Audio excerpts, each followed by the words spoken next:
ഓഫീസിന് മുന്നിലെ സംഘർഷം അവസാനിച്ചു. കാരണം DCC ഓഫീസിന് മുന്നിൽ പ്രവർത്തകരും പോലീസും തമ്മിലുണ്ടായ ഏറ്റുമുട്ടൽ DCC ഓഫീസിന് മുന്നിൽ പിങ്ക് പോലീസിന്റെ വാഹനത്തിൽ നിന്ന് 2 യൂത്ത് കോൺഗ്രസ് പ്രവർത്തകരെ പിടിച്ചിറക്കുകയും മാത്രമല്ല ഈ വാഹനത്തിന്റെ ഗ്ലാസുകൾ തകർക്കുകയും ചെയ്ത പ്രവർത്തകർ അവർ പിന്നീട് DCC ഓഫീസിനകത്താണ് കയറിയത്.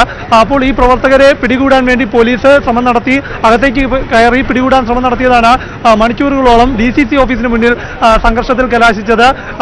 പോലീസിനകത്തേക്ക് കയറാൻ അനുവദിക്കില്ലെന്ന് പ്രവർത്തകരും ഒരു വശത്ത് പോലീസും നിലകൊണ്ടു. ഒടുവിൽ ഏറെ നേരത്തെ സംഭാഷണങ്ങൾക്കൊടുവിൽ ഈ വാഹനം തകർത്ത പ്രവർത്തകരെ പോലീസിന് കൈമാറാമെന്ന ധാരണയിലേക്ക് നേതൃത്വം എത്തുകയായിരുന്നു. അതിന്റെ അടിസ്ഥാനത്തിൽ 2 യൂത്ത് കോൺഗ്രസ് പ്രവർത്തകരെ പോലീസിന് കൈമാറിയിട്ടുണ്ട്.